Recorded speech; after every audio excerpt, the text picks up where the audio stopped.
Hello everyone and welcome back to my channel Edmond Mendaros, and for today's quick tutorial and I'm going to show you guys on how to resolve an applications with the error 10013.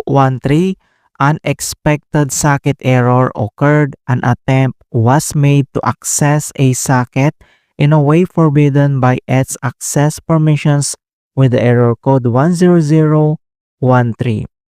So the error code 10013 is generally due to a firewall or antivirus blocking needed socket connections.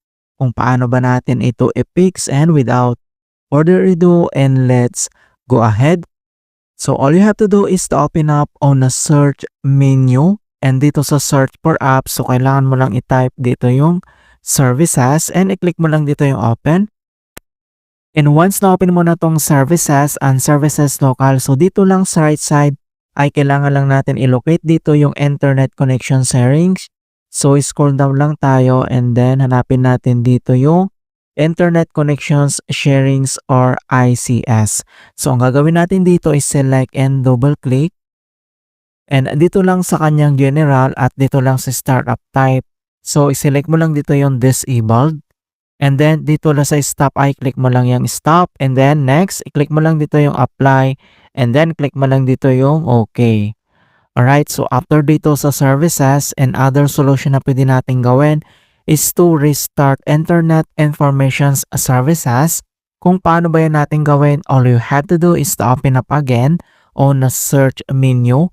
And dito sa search for apps, so type CMD or ito yung tinatawag na command prompt, and kailangan mo lang mag right click and select mo lang dito yung run as administrator. If you receive user account control, and i-click mo lang dito yung yes.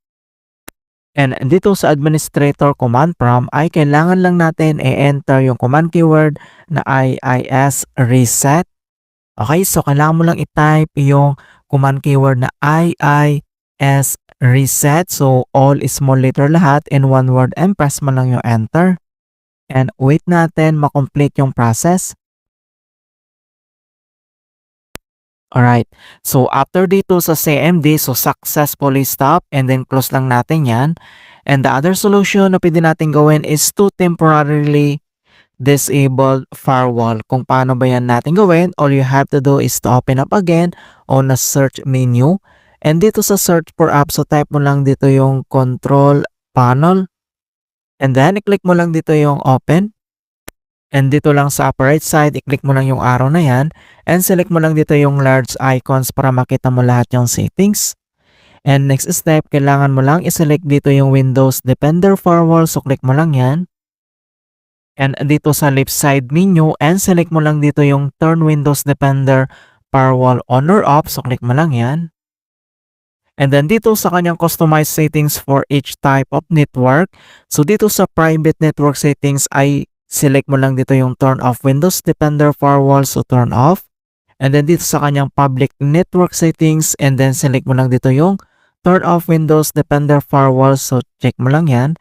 And then dito sa baba ay click mo lang dito yung okay.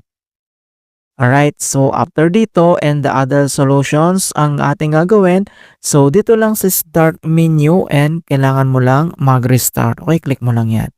Alright, so ganoon lang po kasimple on how to fix with the error code 10013. An attempt was made to access a socket in a way forbidden by its access permissions. And please don't forget to like this video and subscribe to my channel for more quality content. Thank you guys and see you in my next tutorial.